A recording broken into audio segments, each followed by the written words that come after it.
Bonjour, il aura fait vivre une nouvelle semaine de cauchemar aux Européens. La pire peut-être depuis son retour à la Maison-Blanche il y a tout juste un an. Donald Trump a martelé sur tous les tons son intention d'annexer le Groenland avant, subitement, de changer d'avis. Plus question d'un recours à la force ou au dollar. Washington envisage désormais un accord via l'OTAN. Est-ce vraiment la fin de l'histoire? Et pourquoi en est-on arrivé à un tel psychodrame? Vous nous donnerez votre point de vue d'ancien directeur du Centre des hautes études militaires, vice-amiral Michel Olagaray. Mais avant cela, revenons en images à la journée qui a tout fait basculer. C'était mercredi à Davos, dans les Alpes suisses, à la station qui accueille chaque année la fine fleur des politiques et des chefs d'entreprise, avec en invité vedette cette fois Donald Trump, venu dire tout le mal que lui inspirent les Européens. Lou Kizila. En quelques heures, Donald Trump a fait volte-face. Mercredi après-midi, le président américain dit à nouveau vouloir acquérir le Groenland. Mais dans la soirée, après une rencontre avec le secrétaire général de l'OTAN, Mark Rutte, changement de ton radical, il annonce un futur accord. C'est un accord que les gens ont accepté sans hésiter. C'est vraiment fantastique pour les États-Unis. Nous obtenons tout ce que nous voulons, notamment une véritable sécurité nationale et internationale. Il inclut toujours que les États-Unis prennent possession du Groenland comme vous le souhaitiez ? C'est un accord à long terme, c'est l'accord à long terme ultime et je pense qu'il place tout le monde dans une très bonne position, en particulier en ce qui concerne la sécurité, les minéraux et tout le reste. D'après CNN, ce futur accord prévoit de renégocier le traité de 1951 qui donne pourtant une très grande marge de manœuvre à l'armée américaine au Groenland.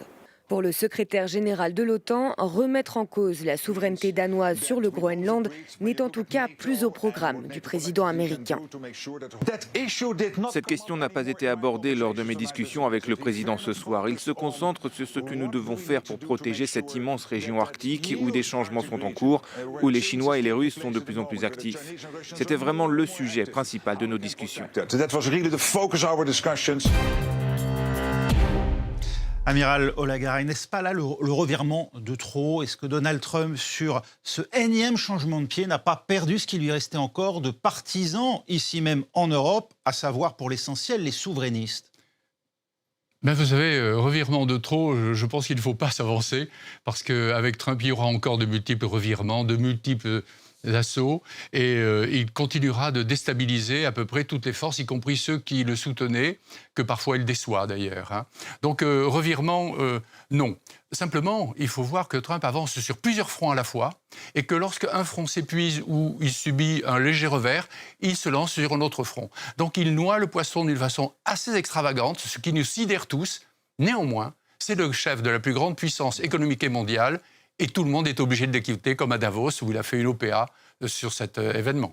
Il y a néanmoins un problème de crédibilité désormais aux yeux de nos adversaires. Peut-on aller jusqu'à se menacer entre alliés sur des enjeux aussi essentiels que la souveraineté territoriale pour finalement faire volte-face? Alors je crois qu'effectivement, le grand problème des Américains, des États-Unis plutôt maintenant, c'est un problème de crédibilité.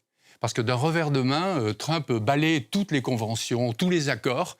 Quelle crédibilité pouvons-nous avoir envers celui qui était un pays qui était notre allié, qui nous soutenait face à une Russie qui reprend peut-être un peu l'ambition de l'ancienne URSS, quand nous tournons donc pour nous défendre vers l'Est, et brutalement de l'Ouest nous vient une menace qui, d'une certaine façon, peut aussi faire éclater l'OTAN, qui est le bras armé européen, occidental en tout cas, pour contenir les ambitions russes de Poutine.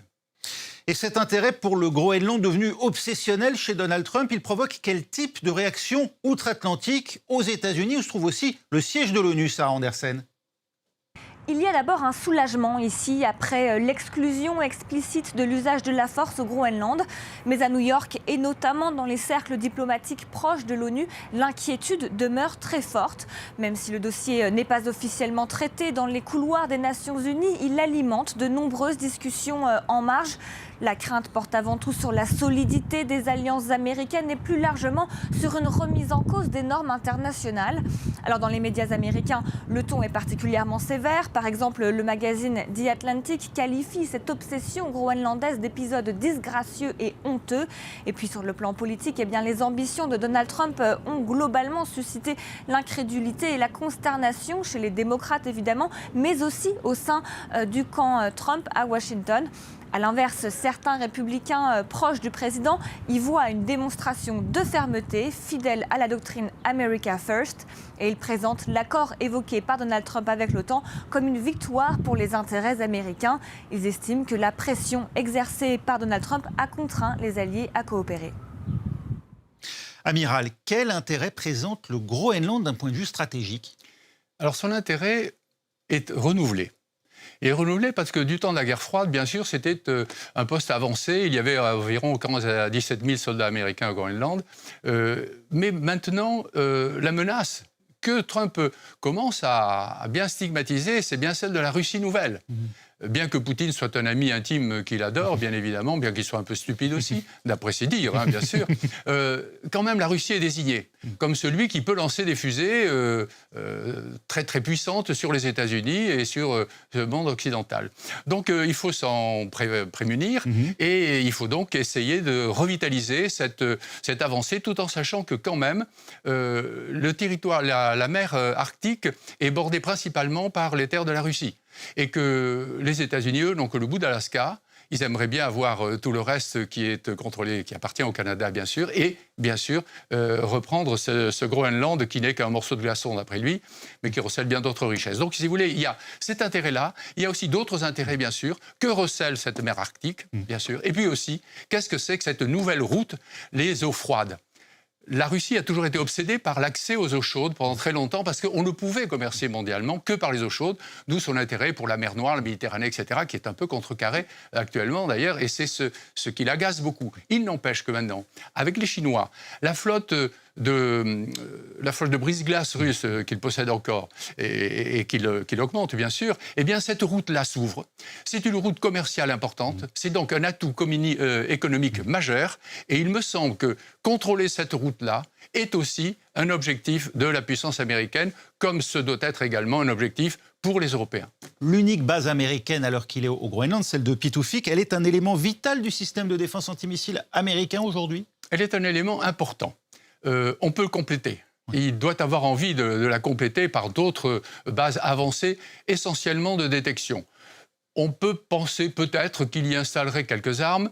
Ça serait peut-être étonnant parce qu'il n'en a pas besoin. Les armes sont stockées sur le territoire des États-Unis et leur allonge, c'est-à-dire la distance à laquelle ils peuvent frapper, bien sûr, est largement suffisante. Donc moi, il me semble que l'avantage du Groenland, c'est de pouvoir rapprocher dans ce domaine-là et vers l'ouest aussi une certaine quantité de capteurs qui pourraient prévenir à temps, bien sûr, et anticiper toute frappe de missiles adverses. Pour mieux protéger le territoire des États-Unis d'éventuelles frappes, pour mieux protéger aussi l'ensemble de l'Occident, où ce n'est pas l'enjeu? Écoutez, pour Trump, c'est America First. Hein. Oui. Donc l'Occident, oui, éventuellement, si l'Occident veut bien payer. C'est en tout cas le cœur des préoccupations affichées par Donald Trump, la menace que ferait peser la Chine et la Russie sur le territoire américain via le Groenland, Dalila Gomri. Eh oui, selon le président américain, le Groenland serait entouré de destroyers, de sous-marins russes et chinois. Or, pour l'heure, aucun navire militaire chinois ou russe n'a été repéré autour du Groenland. Et pour cause, vous le voyez sur cette carte, le Groenland est entouré de pays de l'OTAN. Il y a ici l'Islande, le Canada ou encore les États-Unis. La Russie et la Chine sont bel et bien présents dans l'Arctique, mais plutôt dans cette zone du Grand Nord où ils s'activent grâce notamment à cette route maritime que vous voyez ici en pointillé qui se dégage grâce à la fonte des glaciers, ce qui permet de mieux circuler, de raccourcir les parcours entre l'Asie et l'Europe et donc de faciliter les échanges. Pékin et Moscou ont des intérêts communs dans ce Grand Nord. La Russie y a particulièrement renforcé ses capacités militaires, a rouvert des bases et exporte aussi une partie de ses hydrocarbures en Asie. Quant à la Chine, eh bien, elle a beaucoup investi dans les infrastructures de transport, d'énergie, de recherche et même dans le domaine militaire. Et eh bien, écoutez, c'est cette coopération sino-russe qui inquiète Washington et c'est ce que Donald Trump qualifie de menace militaire imminente sur l'île. Merci Dalila Gomri. On vous retrouve dans un instant. En tout cas, amiral, l'accord auquel dit travailler Mark Rutte, le secrétaire général de l'OTAN, il viserait à garantir que ni la Russie ni la Chine ne puissent s'implanter économiquement ou militairement au Groenland. Ça vous semble possible, réaliste ? C'est un peu compliqué, d'autant que, d'après ce que nous en savons, ni le Danemark ni le Groenland, qui est un territoire un peu autonome quand même, ne sont partie prenante de cet accord et que M. Rutte n'est absolument pas mandaté pour négocier. Alors on peut penser qu'il a sorti une épine du pied au président Trump qui s'était peut-être un peu avancé en disant qu'il voulait l'acheter ou annexer complètement le Groenland.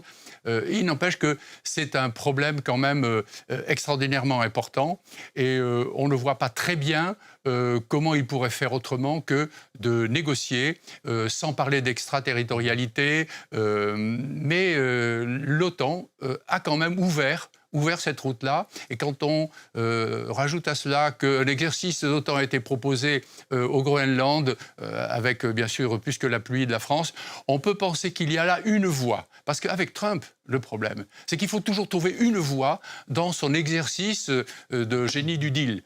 Donc il faut que là aussi, les pays européens trouvent leur position, puissent défendre leurs valeurs, mais un peu plus que leurs valeurs, parce que c'est fondamental. Les problèmes des frontières et des possessions territoriales sont essentiels. Ça va même presque au-delà des valeurs.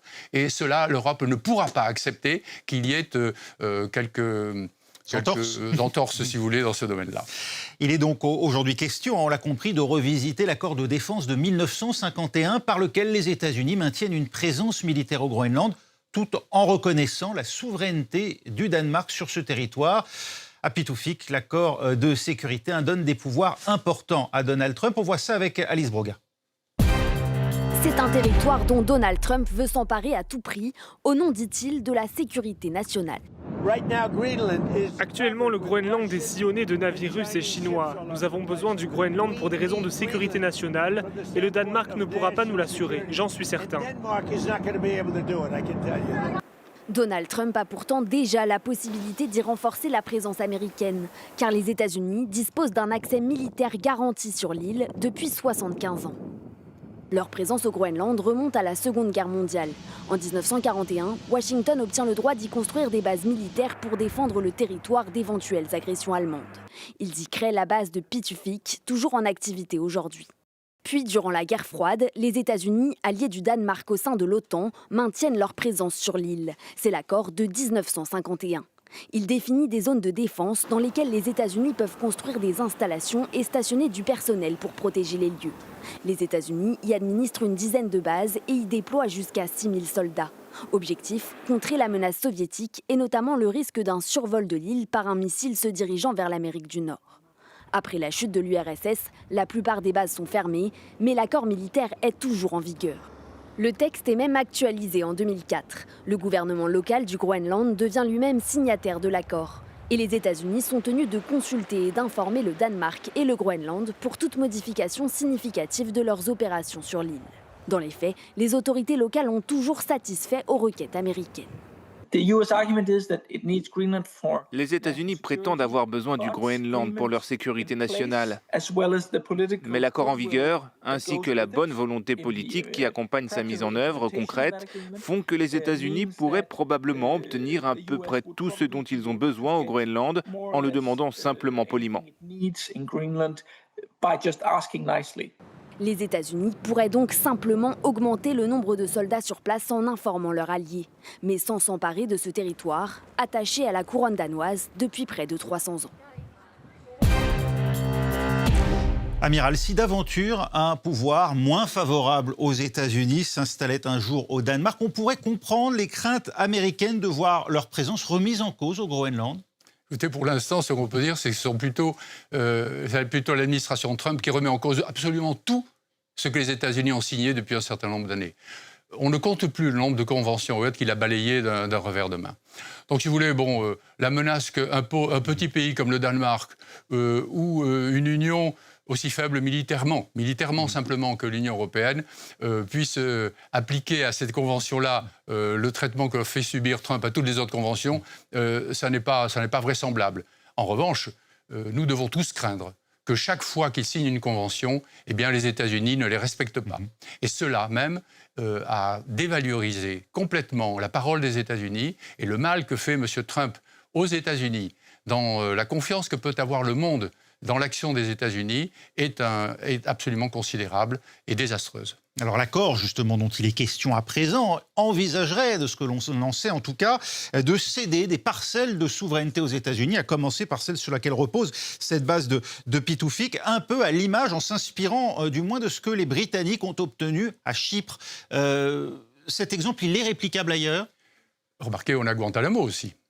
Donc les États-Unis... Sur l'île de Cuba. Voilà, les États-Unis sont d'une plasticité extraordinaire lorsqu'il faut inventer quelque chose, parce que la force le permet, tout simplement. Le droit international, on a l'impression, a été bafoué bien sûr par Poutine en attaquant l'Ukraine, par bien d'autres encore bien sûr, mais là, il est complètement foulé aux pieds par Trump. Donc inventer extraterritorialité, rachat de gigantesques territoires comme le Groenland ne le gêne absolument pas. Simplement, il a retrouvé quand même en face de lui une Union européenne relativement regroupée et qui a quelques arguments à faire valoir. Donc, si vous voulez, moi, il me semble que il devrait trouver un modus vivendi avec, comme l'a dit l'intervenant précédent, avec un peu plus de politesse, si vous voulez. S'il demandait gentiment, il aurait tout ce qu'il veut, mais pas du territoire. En revanche, des installations autant qu'il aura besoin, dans la mesure où il pourra prouver qu'effectivement c'est réel, et s'il oublie un peu tous les mensonges qu'il prodigue à longueur de discours, parce qu'autour du Groenland, il n'y a pas des multitudes de navires chinois, russes, etc. Poutine vient de dire, d'ailleurs très poliment, on n'est pas obligé de le croire non plus, que bien sûr le Groenland ne l'intéressait pas. Oui, encore faut-il convaincre les Groenlandais eux-mêmes et les Danois, sans parler des Européens, échaudés par la multiplication des déclarations agressives de la part de Donald Trump. Les 27 ont maintenu leur sommet extraordinaire, convoqué initialement pour répondre à la menace de droits de douane supplémentaires agitée par le président américain Alix Le Bourdon. Le sommet de jeudi avait initialement été convoqué en urgence par les Européens à la suite des menaces tarifaires de Donald Trump vis-à-vis de plusieurs pays européens après leur soutien au Groenland. Mais après le changement de cap soudain américain, les Européens sont soulagés mais ne veulent pas être dupes et se préparent déjà à la prochaine menace. Lors de ce sommet, les discussions ont beaucoup tourné autour de l'accord trouvé entre le chef de l'OTAN, Mark Rutte, et Donald Trump au sujet du Groenland. La première ministre danoise s'est dite ouverte au dialogue, notamment en ce qui concerne la renégociation de l'accord de défense de 1951 qui permet notamment aux États-Unis d'exploiter des bases au Groenland. L'OTAN, comme le Danemark, reconnaissent qu'ils doivent renforcer leur engagement dans l'Arctique. D'autres éléments s'apparentent plus pour le moment à des intentions qu'à de véritables engagements fermes, notamment un accord selon lequel les États-Unis et l'Union européenne ne s'imposeraient pas l'un l'autre de nouveaux droits de douane, mais également la création d'un organisme chargé de surveiller les droits d'exploitation au Groenland pour éviter qu'une autre grande puissance comme la Chine ou la Russie, par exemple, ne remporte la course aux ressources. Amiral, la France a proposé ces derniers jours de lancer un exercice militaire au Groenland sous l'égide de l'OTAN. Est-ce toujours d'actualité d'après vous ? Ah, plus que jamais. Il me semble même que c'est moins risqué que le précédent exercice Arctic Endurance, où il y avait une trentaine de militaires français et 2 Allemands qui ont été vite retirés d'ailleurs par le chancelier Merz, car cela risquait de fâcher fort M. Trump. Vous avez compris d'ailleurs cette décision ? Écoutez, ce sont les intérêts allemands. Et d'ailleurs, M. Merz a dit la France et l'Allemagne n'ont pas forcément tout à fait les mêmes intérêts. Parlons d'exportation de voitures, d'automobiles, etc. Donc, les intérêts sont... Mais il semble bien qu'il ait insisté par la suite sur la convergence sur un certain nombre de domaines. Donc, bon, si vous voulez... L'OTAN, en tout cas, vous semble nécessaire, plus que jamais nécessaire au Groenland. C'est une manœuvre intéressante, oui, et voire même intelligente, si je peux me permettre. Parce qu'elle met M. Trump en face de ses contradictions. Il appartient à l'OTAN, 16% du budget de l'OTAN, la colonne vertébrale de l'OTAN. Sans les États-Unis, l'OTAN n'existe pas. Et en même temps, on lui propose d'aller sur ce territoire pour le défendre, puisqu'il dit lui-même le Danemark ne peut pas le défendre. Ce qui est vraisemblable, d'ailleurs. Le Danemark, ça ne peut pas. Mais là, on lui dit, mais écoutez, voilà, on vous offre ceci, et surtout dans la légalité. Parce que lorsqu'on compare ce qui a été dit cet accord, M. Rutte ne l'a pas négocié. M. Rutte n'a absolument aucun mandat, ni des Groenlandais, ni des Danois, pour négocier un accord. Donc, il a offert, comme on le disait tout à l'heure, une porte de sortie relativement élégante à M. Trump, mais c'est à peu près tout. Et de toute façon, il obtiendra ce qu'il veut, à condition que ce ne soit pas du territoire. Et alors, répliquer un quelconque modèle, ça n'est même pas la peine. Il peut inventer le modèle qu'il veut. Il peut dire « je vais l'acheter » et puis en définitive se rattraper sur 2 ou 3 bases simplement, mais avec des accords solidement conclus et en particulier sur les responsabilités juridiques et de respect de la nature auxquelles les Danois et les Groenlandais sont extrêmement attachés. L'autre motif peut-être moins avouable de Donald Trump est l'exploitation de minerais. De quelle richesse dispose le Groenland, Dalila Gomri? Bien, écoutez, le territoire regorge de richesses naturelles comme le pétrole, le gaz. Il y a aussi de l'or, du diamant, du cuivre et surtout, le Groenland abrite quelques 36 millions de tonnes de terres rares, très recherchées pour les industries de haute technologie et de la défense. On estime entre 12 et 25% les réserves présentes au Groenland. Un trésor qui pourrait permettre aux Américains, mais aussi aux Européens, de réduire leur dépendance vis-à-vis de la Chine, sauf que toutes ces richesses sont largement sous-exploitées à cause d'une situation géographique et géologique compliquée. Le Groenland ne dispose pas non plus d'infrastructures adaptées et à ce jour, seules des licences d'exploration sont accordées et non pas des licences d'exploitation. À cela, on s'ajoute une législation assez restrictive puisqu'un moratoire de 2021 interdit d'exploiter les hydrocarbures et l'uranium pour des raisons purement écologiques. Il n'empêche que Donald Trump lorgne toujours sur ce trésor polaire. Reste maintenant à voir si toute cette escalade autour du Groenland n'était pas là encore un moyen d'obtenir par la négociation, in fine, l'accès à toutes ces richesses du Groenland. Merci Dalila Gomri. Amiral, c'est là aussi un enjeu stratégique pour le Danemark et ses alliés européens. Ne pas céder aux visées américaines sur ces actifs stratégiques, sur ces richesses naturelles. Oui, il y a toujours un volet économique quand ce n'est pas un volet d'enrichissement personnel dans la démarche du président Trump. Les minéraux rares, Trump l'a dit dans son discours, d'ailleurs, il a dit « mais les minéraux ne manquent pas tellement ». Ce qui manque, ce sont les capacités d'extraction et de traitement de ces minéraux. Or, il faut savoir que le traitement de ces minéraux est extraordinairement polluant. C'est en partie pour cela, d'ailleurs, que tout cela a été un peu renvoyé vers la Chine, qui était l'usine de l'Europe et du monde entier. Ils ont les terres rares, ils savent les traiter et surtout, ils se moquent un peu de la pollution. Alors, Trump aussi s'en moque un petit peu. Je crois savoir qu'il a quand même il a balayé là aussi quelques traités sur le climat et sur l'évolution de la pollution dans le monde. Nous en savons quelque chose. Voilà, nous en savons quelque chose. Donc, si vous voulez, lui, son problème, c'est aussi qu'il voudrait implanter vraisemblablement des usines ou des unités de traitement au Groenland. Or, nous savons que là, c'est peut-être une ligne rouge pour les Groenlandais. Ils vivent en communion avec la nature. D'après ce qu'on m'a dit, je suis peu allé au Groenland. Mais la Marine nationale y envoie très souvent des bâtiments. Nos bâtiments modernes, et j'en finirai par là, font tous, dans leur traversée de longue durée avant d'être acceptés par la Marine, de grands séjours dans les zones froides, et ce, depuis longtemps. Ce qui signifie quand même que la France et sa Marine, bien évidemment, s'intéressent depuis très longtemps à ce qui se passe dans ces mers-là, qui sont aussi des routes de passage des bâtiments sous-marins nucléaires et autres russes qui partent de Mourmansk et qui font le tour. Donc, ce sont des zones que l'on connaît, ce sont des zones dont on entretient la connaissance, mais ce sont des zones qui sont très préservées. Et ça, je crois que là, les Danois et les Groenlandais sont très attachés à cette préservation. Est-ce qu'ils pourront résister aux pressions extraordinaires que va faire peser Trump sur eux? Ça, c'est une autre question, nous le verrons à l'avenir. Oui, un milieu très préservé où la présence américaine n'a pas laissé que de bons souvenirs. En 1968, en pleine guerre froide, un bombardier B-52 transportant des bombes à hydrogène s'est écrasé sur la banquise à proximité de la base aérienne de Pituffik, autrefois Thulé. Les travailleurs danois appelés à nettoyer les débris ont par la suite développé des cancers et des maladies chroniques attribuées à leur exposition au plutonium. Retour sur ce drame longtemps occulté. C'est un B-52, comme sur ce film d'amateur de l'époque, qui s'est écrasé le 21 janvier 68. Les 4 bombes atomiques qui étaient à bord se sont disloquées, la neige, la glace, les débris de l'appareil sont contaminés par la radioactivité. Des centaines d'ouvriers danois et groenlandais sont alors chargés de récupérer tout sans aucune précaution. 50 000 tonnes de débris et de neige contaminée seront expédiées aux États-Unis dans des conteneurs.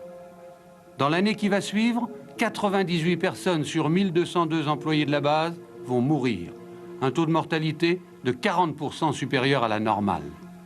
Dans quelques jours, cette affaire tombera sous le coup de la prescription, 20 ans après. Alors, une vingtaine de personnes, employées à l'époque par l'armée américaine, pour certaines atteintes de leucémie, témoignent, portent plainte et demandent des dommages et intérêts. Amiral, on comprend en visionnant ces images la méfiance d'une partie des Danois et des Groenlandais envers les États-Unis. Oui, on le comprend tout à fait, envers cette arme qui est quand même très, très polluante, difficile à maîtriser. On le voit bien en Ukraine avec tous les centrales qui, bien sûr, certaines ont explosé, dont d'autres sont exposées. Dans le sud de l'Espagne, il y a eu aussi un accident de ce type-là. Et il a fallu récupérer, je crois que toutes les armes ont été récupérées, j'en suis pas tout à fait certain. Mais dans nos pays développés, cela peut se produire aussi. On n'en entend plus parler, je pense qu'on va à nouveau en entendre parler dans très peu de temps, parce que là, il y aura peut-être une réaction espagnole également. Encore que l'Espagne soit un très bon élève de l'OTAN jusqu'à présent. Justement, l'OTAN, elle ressort comment de cette semaine à rebondissement, mise à mal par Donald Trump, ou au contraire, replacée sur le devant de la scène par Mark Rutte? L'OTAN a connu une évolution de son histoire extraordinairement rapide depuis son état de mort cérébrale déclaré par le président Macron, et il n'avait pas tort. Bien sûr, M. Poutine y est pour beaucoup, puisqu'il a fait se resserrer les dents, les rangs, bien sûr, des Occidentaux. Donc là, nous avons repris un peu d'organisation, d'allant dans ce domaine, battu bien sûr en brèche par le président Trump, mais aussi poussé en nous demandant de dépenser 5% de nos PIB pour la défense. Ce en quoi il n'avait pas tort, parce que tout le monde, ou à peu près, sauf peut-être la France qui a développé sa dissuasion, tout le monde se protégeait tranquillement sous le parapluie américain. Il n'avait pas forcément tort, et heureusement même qu'il l'a fait lors de son premier mandat, parce que maintenant, l'élan est déjà un peu donné. Élan qui va s'accélérer, bien sûr, parce que l'OTAN, maintenant, a une place tout à fait centrale, dans la mesure où les États-Unis resteront dans l'OTAN, ou dans la mesure où les États-Unis ne mesureront pas chichement leur appartenance à l'OTAN, ou n'auront pas des demandes extraordinaires vis-à-vis de leurs alliés, qui sont, pour certains d'entre eux, et nous en savons quelque chose, dans des situations financières délicates. Merci beaucoup, vice-amiral Michel Olagaray, ancien commandant de l'école navale, ancien directeur du Centre des hautes études militaires, d'avoir été avec nous. C'est la fin de cette émission. Vous pouvez la retrouver sur notre site internet, france24.com, évidemment, la semaine prochaine, pour un nouveau numéro du Monde dans tous ses états.